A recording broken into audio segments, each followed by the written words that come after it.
today's topic is e-commerce business operations. It's by me, Kelly Ward, and Tony Mitchell. So we're going to Hey, start off. Yeah. I'm gonna say I'm gonna be quiet. That's gonna be unusual, but All right. So we can go on to the next little slide. okay. Oops. Okay, there we are. So a little bit about me.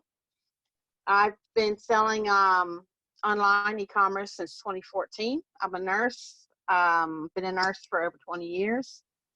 I just wanted to find a way to make a little extra money, but I didn't want to be selling smelly candles, makeup, even though I sell makeup on Amazon now, but I didn't want to be like the Avon lady, or that just wasn't me. So I like finding bargains and being able to do stuff like that. And so now I go to go shopping and sell on Amazon, eBay, Etsy, and Poshmark, and I get my shopping fix, and I make a little extra money that way. I've spoken at several e-commerce conferences on different parts of business operations. So that's why we are talking about this today. It's going to be very good for the new year coming up to get your business starting on the right foot. I am married down here in Houston, Texas area, and I have 4 children ranging in age from, my son just turned 24 last weekend. Can't believe it. I know. I make me feel so old. And my youngest is 15. Wow. Okay, am I supposed to talk now? Yeah, your turn. Okay. All right. I'm really trying to be good and not talk a lot. You guys who are on here with us, that's kind of unusual. So I'm a teacher. I'm Tony Mitchell, and I'm a teacher, and I played around with selling online, when eBay first started, but I really, I said a full-fledged here, but I really didn't get into this e-commerce thing like Kelly and everybody else until 17. And the funny thing is that I got connected through Kelly and Nicole and the rest of them through one of my former students. I've been teaching for 31 years, and I want this to be my last year. And I've said that every year for at least as long as Kelly's known me. But I do enjoy teaching. It's just a lot of the other stuff. But I sell on platforms such as Facebook Marketplace, Amazon, and eBay. In fact, we sold my husband's car 2 weeks ago on Facebook Marketplace, and it was hilarious watching it because my husband kept saying, "Oh, we need to get an ad here and an ad there," and I'm like, "Let's just put up on Marketplace." Married to my fabulous husband, and I have we have a blended family. We have 4 daughters between 28 and 21. My youngest, Lydia, turned 21 yesterday. And my oldest, Mel, is 28. Oh, I forgot to mention I do have a son-in-law now. And I presented at e-commerce conferences on various topics.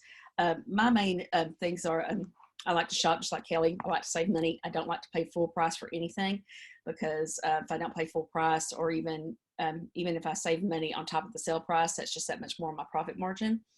And that's really more of what I'm knowledgeable about. I also have presented about bundles. This is going to be kind of a new territory for me because I kind of fly by the seat of my pants a lot. So I'm going to learn a lot as as we're going to be presenting the next, at least this week and the next time we meet after the holidays. So anyway, I'm excited. This is going to be a great session that we've got for y'all tonight. So get ready. Yeah, get your pen and pencils out because but I know when I presented this topic, people came up to me and said I took so many notes. So if you don't have a pen and pencil, go find one right now. I give you 15 seconds. Run.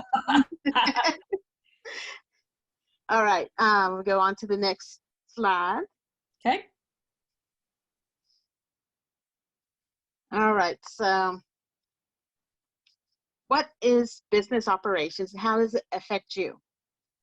So before you start, you need to know what you need to do before you start a business. A lot of people just say, "Oh, I'm going to start on eBay. I'm going to sell on eBay." And just start selling on eBay and not realizing there's all these things that need to be done.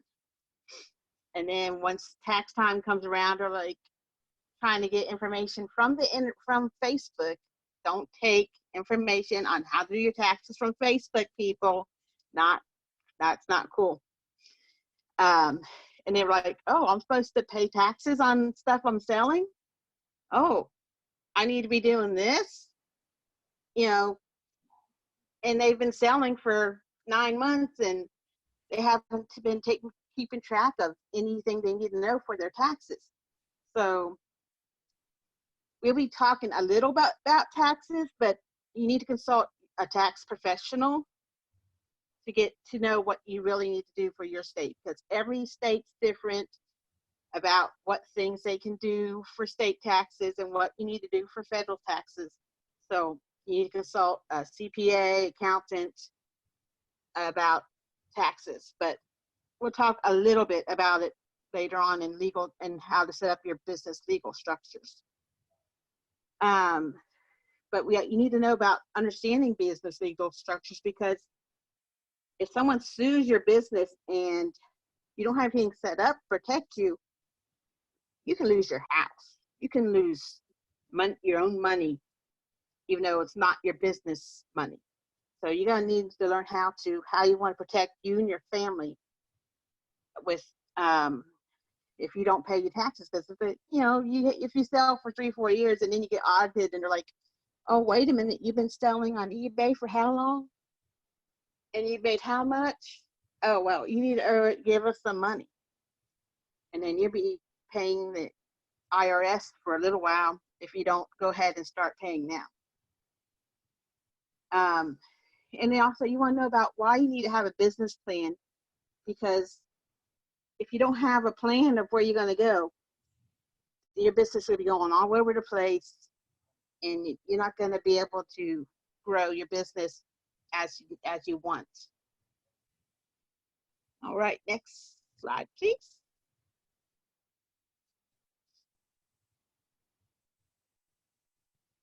All right.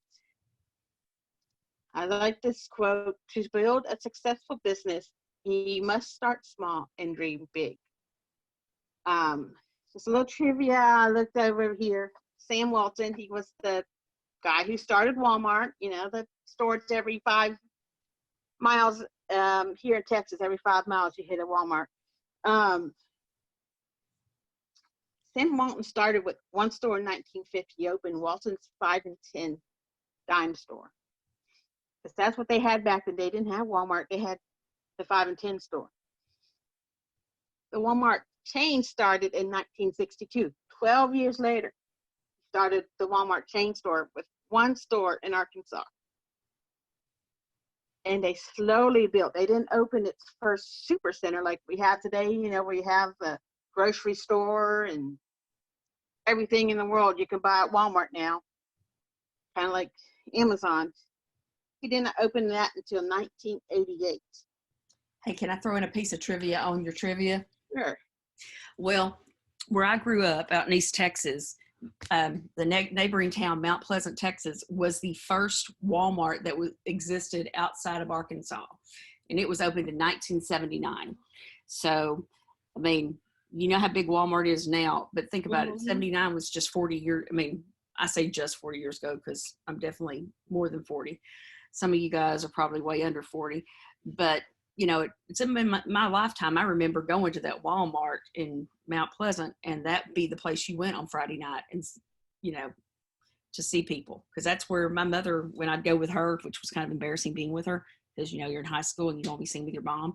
But you would see everybody because everybody else was with their mom. So it ended up being a social place too. So that was just kind of a trivia on the trivia. So which one? Yeah, so from the 5 and 10 store he built to the first super center in 1988, that was almost 40 years.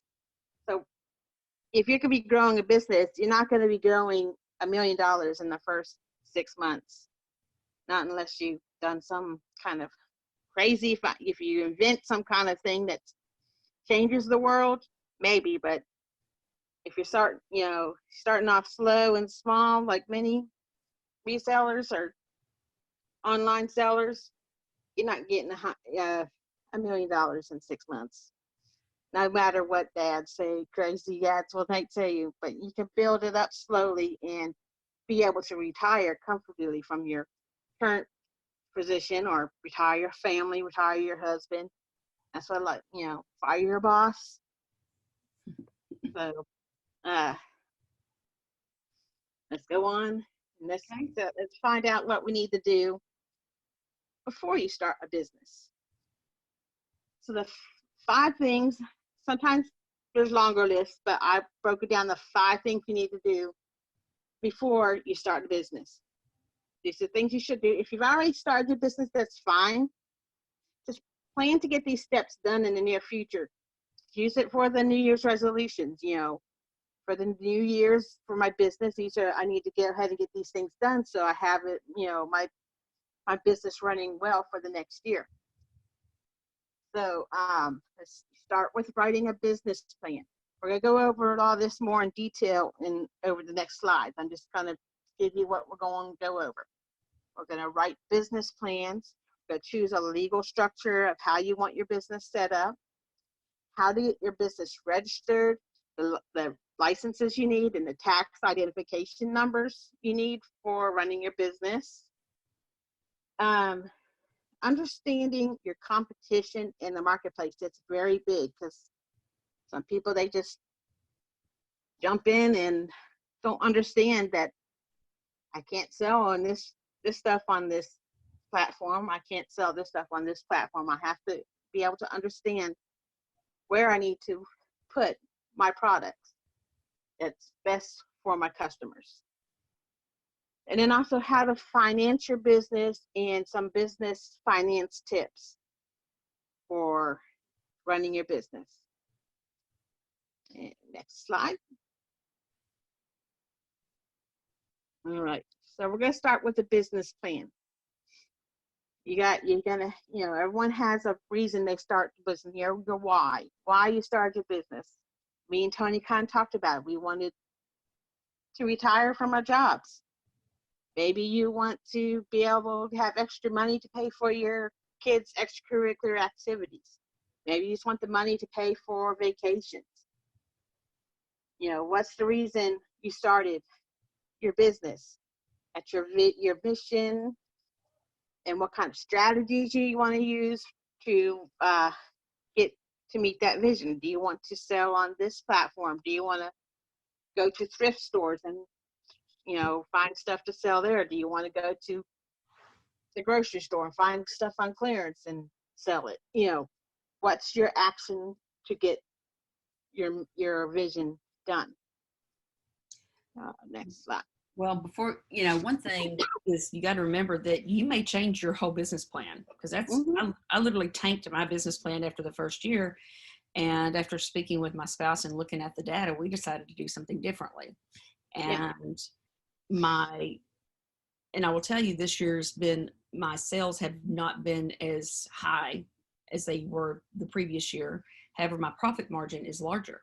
So you may have to look after the first year and go, oh, it looks like I'm selling a lot of stuff, which I am, but I'm not making a whole lot based on the amount of work I'm doing. So what can I do? And that's what, so be realistically, Kelly's got some great information here. Just think about, sometimes your business plan, you need to be also thinking that it may be a fluid thing, some parts of it, because you may decide that you're doing too much work for the amount of money you're making and you figure out something differently. So I had to throw that in. I'm trying not to say anything. There's times I've changed stuff too. When I first started on eBay, it's like, oh, I'm only going to sell this stuff. Oh, I'm only going to sell this stuff. I don't want to sell that stuff because I'm scared of it. But eventually I'm like, why am I scared of it? It's just like selling that. The shipping might be a little different, but once you've learned how to do shipping, it's not as scary. So next. Okay, so we're going to talk about making your business plan. So the business plan is kind of like a roadmap, so you know where you're going. It should include like a mission statement, objectives, and what's your company description and potential. a lot of this is more for like if you want to get someone to invest in your company to help you build your company, that they'll want to see a business plan. But you can also say, well, I plan to start out selling on eBay and then take the profits from eBay, start selling on Amazon, and then use eBay to sell the stuff from Amazon that doesn't sell and continue to grow my Amazon. That's a solid business plan right there. And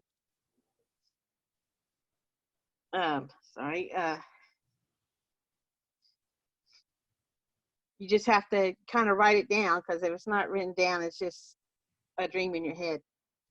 Now, where to get, where to find and help for making a business plan? The Small Business Administration. If you don't have this website, you need to write down sba.gov. Kelly, do you want me to open it up? Because I did hyperlink it. So, Yeah. Okay. Open it up. That website has a ton of great information of how to help you start your business, grow your business, where you can find local help. Or since you're talking about writing your business plan, you want me to click on it? And then it just, yeah, and there's templates on there for you to download and just be able to use. But you can also go to the small business development centers, and they have people there that you can sit down with, and they will help you do this stuff, so that in case you're like a caught in the deer in the headlights and don't know what you're doing, they'll be able to help you. all right, I'm gonna go back. So you just go to there's like up there, it says learn local assistance, and that's where you can find the local you want the district offices. It even tells you can even put it by state. So you can put your zip code in, and they'll tell you where the local office is. And sorry, I'm on a Mac, so some people discriminate against Macs, but that's all right. It's funny, anytime somebody wants to have an excuse if they can't find something, I'm on a Mac, oh my gosh. But anyway, it tells you exactly how many miles you are from your from where you put your zip codes. I mean, to be quite honest. Yeah, there's usually a small business development center. It's also where you look. They have small, that's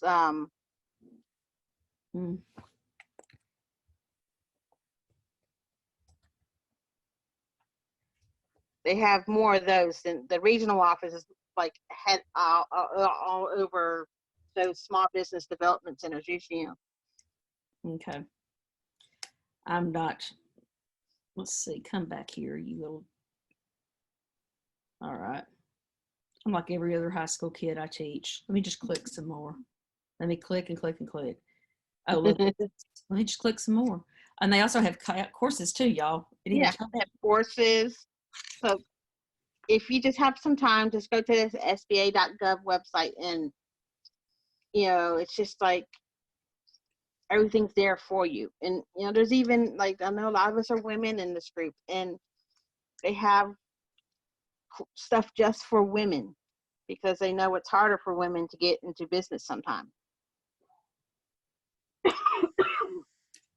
Okay, I'll go back to you want to go back to the slides now? Yes. Okay. We could be on that all night. I know we could. That's the reason I was like, we better get back over here because we could talk till the cows come. All right. All right. So now we're going to talk about the business legal structures.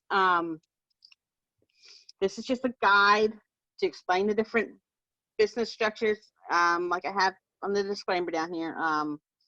It's best to consult a lawyer or your accountant on to which is the best that suits your business. So first is sole proprietorship. That's what most businesses are on there selling on eBay that I know of. That's owning an unincorporated business by yourself. The expenses and income is on your personal income tax. You file Schedule C with your taxes, also file Form SE to calculate how much self-employment taxes you owe. So you have all these extra taxes you're going to have to pay on what you make. So we'll be talking about saving money for taxes later on. So advantage is it's a simple structure. You just have to fill up a couple extra forms when you're doing your income taxes. Disadvantage is you're responsible personally for any of the company's liabilities. So that puts your assets at risk. If you have a house, if you have a big savings account and stuff, and someone sues your company, well, they're suing you because that's your company, it's you. And also they can also be seized for business debts. If your business doesn't do well and you end up running a bunch of debt, they'll come after you for it and not the company. So that's sole proprietorship. And with taxes, you have to know about what you need to you gotta save your receipts and watch your mileage, but most your accountant or CPA should tell you more about that. Go on to partnership. That's a business owned by several individuals. Maybe you and hopefully not a family member, because that usually doesn't end up good. But maybe you and your brother, or you and your sister, or you and some friends make a business, and the partners manage the business and assume responsibility for the partnership's debts and obligations. Advantage is the tax treatment does not pay taxes on income, but passes through profit/losses to the individual partners. And you must file it's called Form 1065, and each partner reports their share of the income loss on the Schedule K1. I'm just repeating what I've read. I couldn't tell you what Schedule K1 looked like.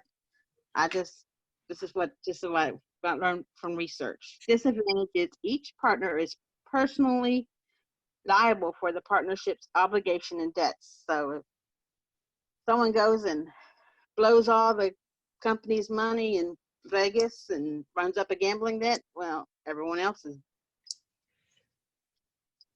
liable for all that. So you gotta have really good trust in your partners if you want to do a partnership. That's all I have to say about that.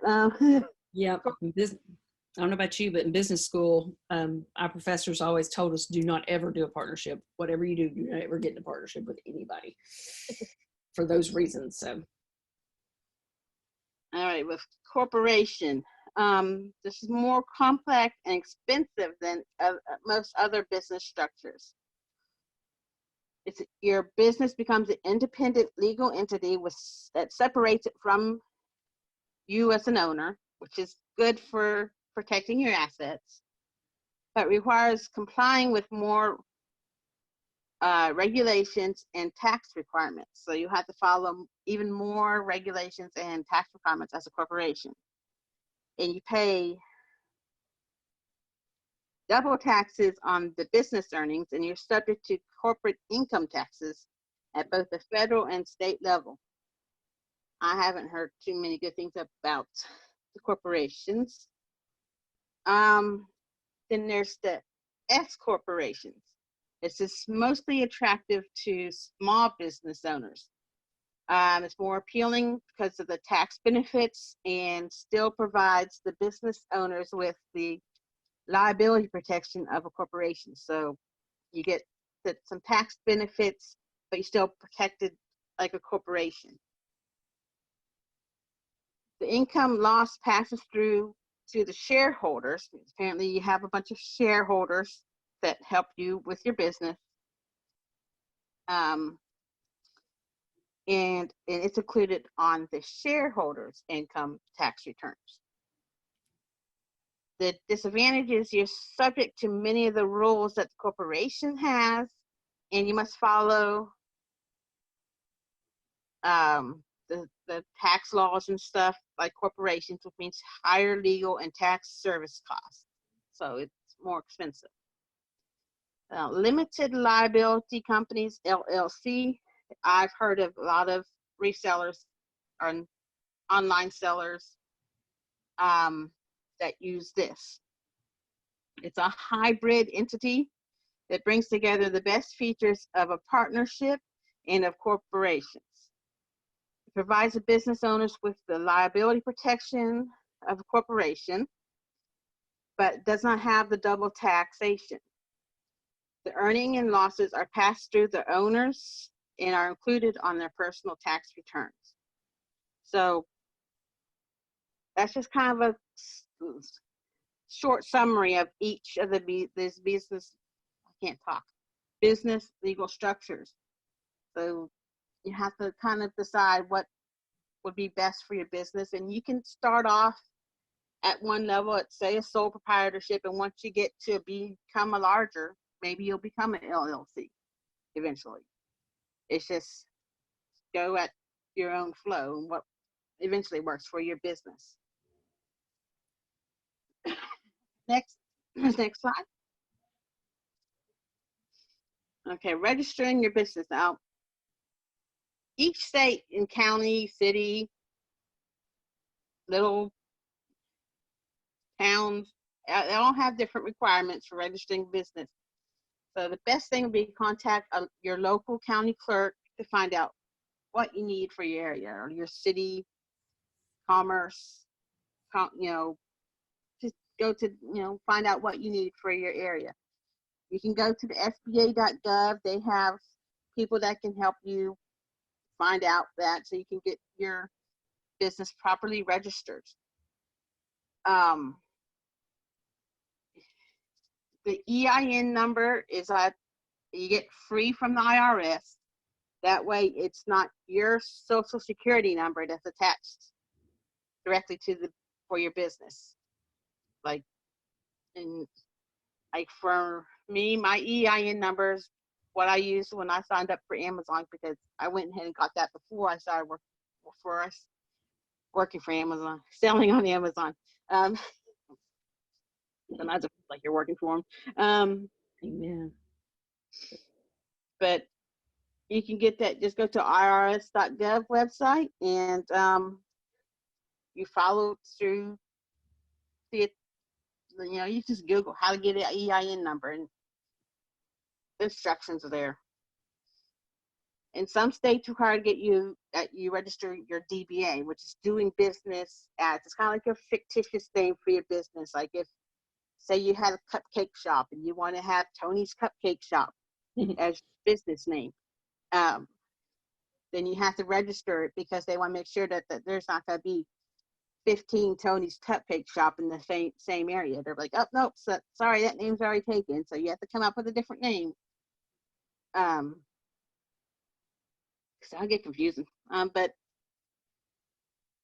you have to register your DBA, and sometimes you have to pay a fee. I think I've had to pay maybe like $15 to register my business. It wasn't much, but these are little things you have to find out and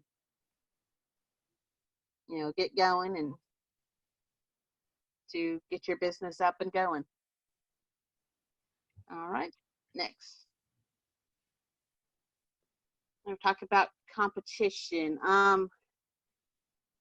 Competition is a good thing. It forces you to do your best. I mean, if you just keep on putting out mediocre work, you're not going to get very far. I mean, they say that the lowest doctor in the class is still called doctor, but I don't know if I want him. So, it makes you having to compete against other sellers, and you want your stuff to sell. You're going to have to do your best work So we're going to talk about understanding your competition and your marketplace. Okay.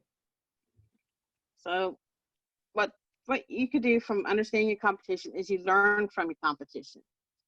You learn from competition when you're looking at stuff that's sold on Amazon, what sells and what doesn't sell. So you can say, well, that's selling a lot, so I can see that that sells. That's learning from your competition. You could look up something like that has a rank of 15 million. That ain't selling. You just learn from your competition because someone else has it sitting there listed collecting dust somewhere or collecting storage fees. Or maybe see, well, it sells every once in a while. Maybe I'll just merchant fulfill that instead of sending it into Amazon. Save myself from storage fees. While that other seller, yeah, they have the Prime box, but they still getting those storage fees. So first you find Those things are huge. This time of year. Woo. Woo. yeah, I'll go ahead and put in the next slide. Yeah, They're not cheap. especially Q4 storage fees are not fun. I Mm. put a bunch of stuff on blowout right before this weekend. I did some, but I didn't do it fast enough. I mean, my husband does my books. Like Kelly's talking about, my husband has a spreadsheet on a spreadsheet on a spreadsheet. It's crazy, but it's awesome because it takes care. I mean, he has clicks and clicks, and we know exactly where I'm at. But he looked at me and goes, "Man, you got killed on fees this week." And I said, "I know. I saw the storage fee," and we just both shook our heads and said, "I better get it out of there." So I started, like Kelly said, blowing it out and making some decisions. So Yeah. that's just what you do. That's part of the growth and learning of small business, and because it's not going to be perfect the first year, 2 years. It'll never be perfect, but you will learn and you'll get better at it every single quarter. You will. You'll get better. Stuff that flew out from Amazon last year ain't barely moving this year. So it's hard. It's hard to see. Go ahead and switch it to the next. Okay. So like I said, we learn from your competition. Find something that they are successful at doing and find a way to improve it. So that's like us building bundles. We find something that's selling successfully and we're like, well, what can we put with that and sell at a higher price? You see, oh, this doll is selling great. Well, if I put a little thing of clothes with it, and I can sell it for $20 more. I just improved that doll because now that doll has some clothes to be changed. Because girls like to change boys like to change, the clothes on the doll. And then you find areas where they are weak in and make that your strength. I'm just going to stay on bundles. If you find a bundle that's like, why did you put those things together? But I can see where you were going, and I can find a way to make that bundle better and make that your strength is finding the bundles that work better. Or maybe they're just not good with shipping it, and they have a lot of bad feedback of how their stuff arrives broken, and you make sure that you pack your stuff very well and it doesn't break during shipping. You're going to have people coming back because they know when they get their item, it's not going to be broken. Or they're slow at shipping stuff out. It takes them 3 or 4 days to get stuff shipped out, but you ship out next day. And so all your feedback on your platform says fast shipper, came well protected, was well packed. People look at that stuff. So make that your strength. And just as you are watching them, your competitors are watching you. So don't be complacent about just staying at one place. You always have to keep on growing in your business and making sure that you keep on top of everything, because your competitors are watching you, and after a while they'll be the one copying you, just like you started copying that stronger competitor that you used to watch. True. All right, knowing your marketplace. With e-commerce now, there is so many marketplaces to sell on. I started with eBay in 2014, but you gotta make sure that your products are in the right platform, of which where your customers that you are trying to reach shop.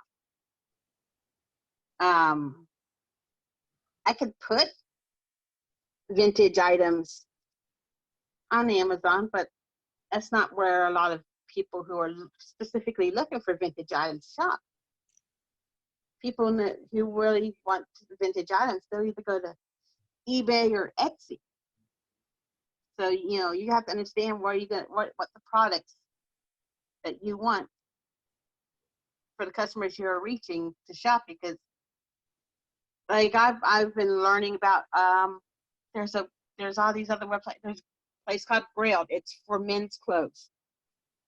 They sell clothes on there, specifically towards men, and they will pay, you know, almost double for what the same item would sell on eBay, because eBay, you have people who are looking for bargains. eBay's kind of, you know, everyone says it's the garage sale of the internet. People are looking for bargains on eBay, but you can go to the higher places like Poshmark and eBay, Grailed, or was Thread Up and stuff, and be able to sell your clothes at a higher market, because those people are looking for those name brands. They're not looking for the bargains like eBay. We also understand the market trends and what your customer wants, because there's different trends. And I mean, you can try to sell fingerlings now. They were big 2 years ago. Thank God I was invaded in those suckers. Thank God. Whew. God, when I sold them, was selling them for $50-$60 a couple, 2 years ago, because they was the big Christmas toy. They're down at my local 99-cent store for $6, not moving. They got the sparkly koala. They got all these different ones, but they're just sitting there. The kids don't want them anymore. They're not selling. So you have to watch those trends, and you have to know what the trends are. Baby Shark. Last year, Baby Shark was big. It's still kind of going big, but you have to, keep your hand on that pulse of the trends, because you can try to sell bell bottoms, but actually bell bottoms are kind of silly. They're kind of new, but yeah, skinny jeans are kind of going out, so no one wants the skinny jeans. Not much. They're not flying off the shelf like they were 6 months ago. You have to know what's on the trend, because if not, your stuff is going to just sit there because no one wants them anymore. They're not trendy. You have to understand how to create a niche for yourself. Some people like to sell everything. I know people that only sell. I know one seller. She only sells, what's it called? Like for skater stuff. That's what she sells. She sells vintage clothes, men's clothes. And she sells crazy. She sells shirts for $150 that she finds at the thrift store. I wouldn't be able to to pick that stuff out. But because that's her niche. That's all she has to go into the thrift store and find are those shirts. And where she lives, she can find them. So you have to find what's in your area, what can you sell, and where to sell it. So you have to know your marketplace. And maybe just expand your knowledge too. I personally, every year, I'm like, I'm going to learn more about this. I'm going to learn more about video games. That was one of my things. And I started to sell used video games. I don't sell them a lot, but I know I've kind of grown to look for them. I've started doing vintage items. I've sold some vintage items from the thrift stores. And I've started my Etsy store, which is selling vintage items. You can, on Etsy, you can still vintage, handcrafted goods, and art supplies. And mine is mostly, it's all vintage items. And that's was my thing this year, was learning about vintage items. Have I learned everything? No, but it's still a growing thing. But I've learned to, how to look for them. So it's just growing your business that way and knowing all these different platforms. And all these platforms are also, they're always constantly changing. So you have to keep learn about these platforms and watch the training. I'm going to talk about llamas. Okay, my daughter, she's 15. Oh, buddy, they love Yeah, them llamas. she is everything llamas. She has llamas all over her room. She has llama dolls. You don't believe how much llama stuff I bought her for Christmas. But she has llama clothes, llamas. Llamas. Yeah, she freaks out. Oh, there's a llama. I want a llama. Yes. Little 15-year-old girls do. That's her. They're trendy. Llamas everywhere. There's llamas on coffee mugs. You walk through the store, through the toy store, got stuffed llamas. They everywhere. A couple years ago, it was probably panda bears. Before that, unicorns. And unicorns are still kind of round, but not like the llama. They love the llama. They love the llamas. I mean, you're high school teacher, so you probably see it. Oh, I mean, and that's the cool thing about, that's the one good thing about what I do, is I see trends as before they even come out trendy, because they're wearing them. I mean, just like you with your 15-year-old. I mean, she's probably one of your biggest helps in your competition in your market, just because kids are so discriminating. I mean, man. But when you see something trending, figure out how you can use that, with your products. Are you going to, maybe you do merch. You sell merch. You sell shirts that are customized, and you can put llamas on a shirt and sell it all day long. Mm-hmm. Mix llamas with, I've seen llamas mixed with Harry Potter stuff. Because Harry Potter's kind of training for coming back. I just got a good idea. Because I'm around those high school kids, and the biggest thing, and I've read the articles about these kids my 22-year-old daughter's age, that they, she even said this to me, "Oh, boomer," all the time. Yeah. Bad mouthing the. Could you imagine a llama saying "Oh, boomer"? That would be, Kelly, we're gonna do this later. Okay, we're gonna get our merch. We're gonna do it. Yeah, just came up with ideas here on the fly. Hey, and or you come up with a llama stocking, for Christmas. You could have a stocking and had a little stuffed llama, and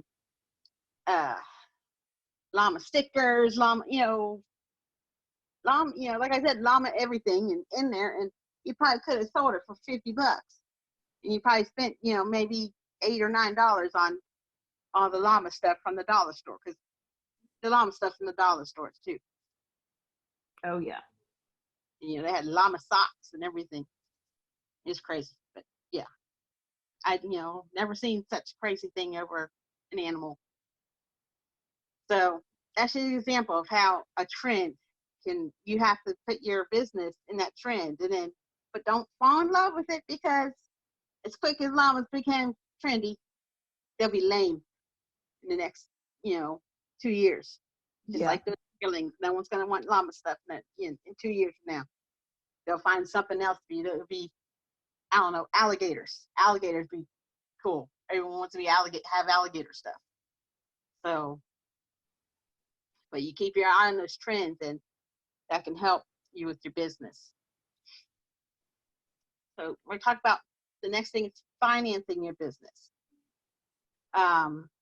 Getting your business going. You just can't say, I'm opening up my business. You gotta, have some money behind it. You can self-finance, credit cards and such, get business loans from the bank, or get investors. And crowdfunding is more like, kind of like stockholders,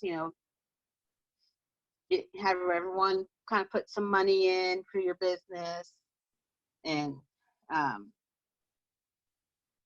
then you kind of give them little dividends, of your profits. It's kind of like what stockholders do.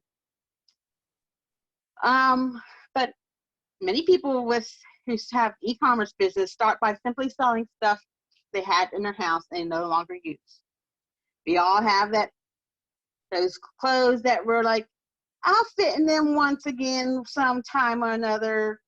I'm about 40 pounds. I can still fit in those jeans eventually, but no. Especially if they're 20 years old, then they're vintage, and you probably make a buku some money on them. Truth. So just, many people start with e-commerce by simply selling stuff that they no longer use. I sold my kids clothes that they didn't fit into anymore. I went to the dollar store and saw these cute little doggy vests. I went and put them up on eBay, sold them for $7. So I made a little bit of money, and I was just able to grow that. And then eventually, started Amazon and grow that. I started with used books because it was cheap. Books, used books are not, what you call it, they're not expensive to get into. You just have to learn how to do your rankings and stuff. But I digress on that. You have to get my book selling course right there. Okay. Again, multiple streams. That's another thing about financing your business. Multiple streams of income. I mean, because the more streams of income you have, the more time you have to do what you want to do. So, I mean, Kelly's, got some great pearls of wisdom here. I mean, just starting from one thing that you're comfortable with. I mean, I did the same thing when in the early 2000s when eBay was a new thing. Anything that didn't move around my house was out the door. And then when I kicked my husband out the door, my first husband, everything he left, and I'm not kidding, he left some vintage baseball cards. And my current husband, Chris, my husband and I had already split up and all that. And Chris literally, he was downsized, and it took him a little bit to find a job and give him something to do. He started selling those cards on eBay.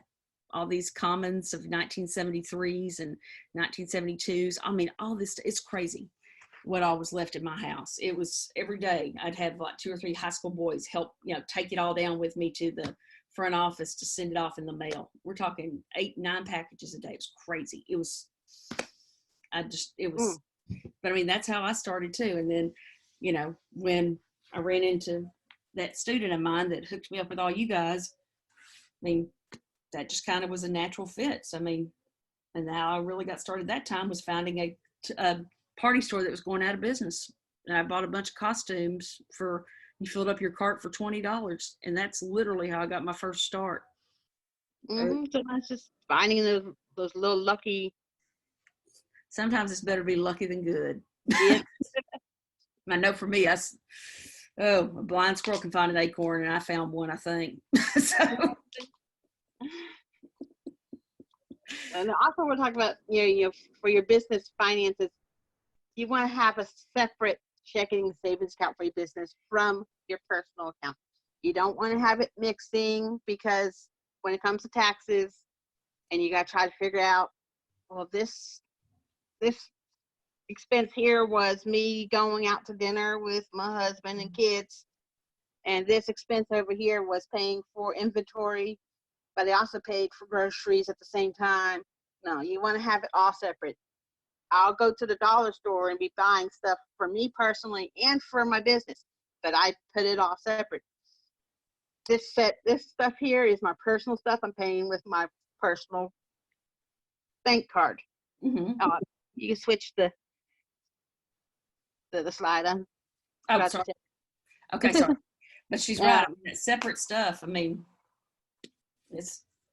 they may hate you too, so you may want to tell. You need to tell the checker off the bat. And they behind you too. and say you may want to go somewhere else. You may want to go to a different line because they will like you for doing that. And they explain, hey, I got to do 2 separate transactions. That's just the way it is. And sometimes those checkers are so daggum nosy. Are they nosy with you, Kelly? Because they'll look when I'm buying for you. Why are you buying all that stuff? And I'll tell them I'm buying it for Amazon. Well, you can sell on Amazon. Yeah, I can teach you how to. You come down to the eCom Sellers Academy right now. I mean, I do that sometimes, and sometimes I'm just not in the mood. And then they try to get really nosy, and then some of them get judgmental. And I'm just like, are you going to donate it or whatever? I said, I'm thinking I'm donating it to myself to sell. Okay, that's what I'm thinking. Because I didn't tell the whole thing, but I just wasn't in the mood. You know, the other morning at when I went to the Dollar General when they were doing their big sale, I just wasn't in the mood to tell that little girl what I was doing. It was none of her business. So anyway, sorry, I got on my tangent about that. But it's really important that you be courteous and nice to those people because they don't make enough money to deal with, you know. So just when you tell them to do that, because they can make your life a living devil or they can make it very easy. So just please, you know, when you're doing your separate transactions, please just say, hey, I got to do a separate transaction. Mm-hmm. And just because that way they know that it might be an ugly scene. It might not be, but, and just sometimes just understand, don't go at 5 p.m. Yeah. So, but and also don't wait until tax time to do your bookkeeping. Amen. You'll be up really late, or you'll be filing extensions and paying penalties because you're trying to figure out how many mileage you've done. I personally use a mileage app. That's been the biggest save this year is a mileage app that tracks as I drive, and then I can, in my app, I can categorize it as this was a personal, this mileage was for my business. There's different mileage apps out there. I use Everlands. There's Mileage IQ. There's a bunch of different ones that you can use. But you know, and yeah, I'm paying a little bit more for it, but it's a subscription, which is a tax write-off. So you'll learn about all these tax write-offs when you get, you know, meet up with your CPA accountant, or you can, you know, look online. But it's best to have an accountant or someone who knows the taxes better than you, because they can help you get more deductions. Like I said, hire a CPA who's experienced in online sales to help you do the taxes. So when you're going to find a CPA, remember, you're the business owner and you're hiring them. So you're kind of doing like an interview of them, not the opposite. Yes, you want to find out what they can help you and what their experience is, but you're the one trying to find someone for your business to give you the best service that you need. And if you're at the CPA and the one you're looking at does not sound like they understand online sales as much as you would prefer, just ask them, hey, I don't think you're the best fit for me.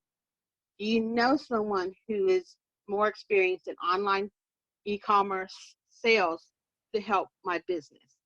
And most CPAs and accountants will understand that and probably will have someone, a friend or someone they know who is better suited for your business.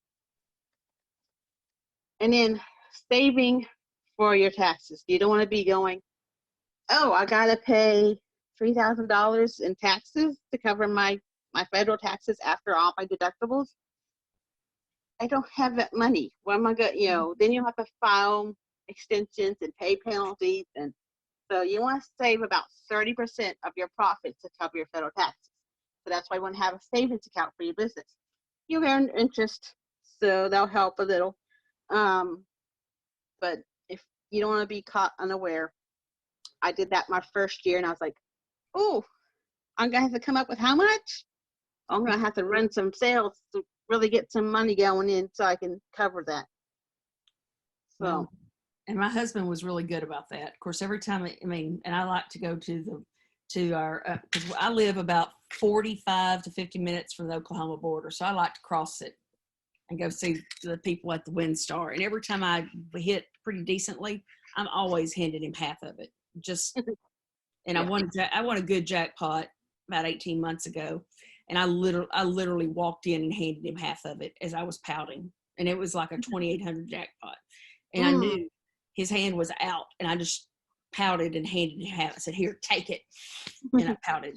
But I mean, he's good. He's really disciplined, and he's a great saver. And he's, you know, that's the reason why spenders and savers are really good when they're in marriages together, because somebody has to be the boss and somebody has to be disciplined. And I'm thankful that he does that, because there are some years that we still have, even after he's put away stuff, my earnings in January and February are going toward the tax bill for the previous year. But this year, I think we're going to be okay, but because of the change in the business model. But I think we're going to be okay. And the fact that every time I turn around, I'm handing him money. And if I hand him money, hey, to hold on to it, I don't ever get it back.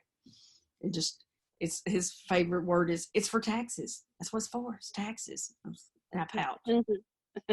No. And I'm just like, So, but it's a good thing. And she's right. You need to save 30, maybe 35%, because, you know, as she says, it's a much better thing to not have to write more money to the IRS than it is to, you know, realize how short you are. And you're like, oh my gosh. And it's not pretty. So, and also as she's talking about holding on to everything, because you never know when, because they love to audit small taxes. My ex-husband was a small business revenue officer, and it's ugly. You just don't want to be part of that. So do what she tells you. That way you probably won't be. So I'm going to the next one. So all right. So in closing, we've gone over what you need to get your business started and running on a good start. And on our next session, we're going to go over what kind of tools and supplies you need to help to run your business smoothly. And if you've already been selling, you probably already know, but there might be some newer things that we come out to tell you, like the apps. Like the app I use for mileage. That can really help you save you time instead of having to remember to write down your mileage every time you go to the store, or and then you forget. And every year, I'm going to try your app, because every year I'll say I'm going to do it, and I do it for about 2 days, and then I'm just like, forget it. So this upcoming year, I'm excited, because I'm going to be ready to go too, because I'm just not as disciplined as Kelly is about that. That's that nurse training she has. But because I'm definitely on that part, that's my free spirit journalism thing going on. But I'm excited. I'm ready. So I hope you guys are ready too. Nursing, if it's not written down, it wasn't done. So amen. Guys, thank y'all for having us and letting us be with y'all tonight. So, and well, thank you, and hopefully this will help you with your businesses. And if you have any questions, we'll you can put them in the group, and we'll try to answer them best we can.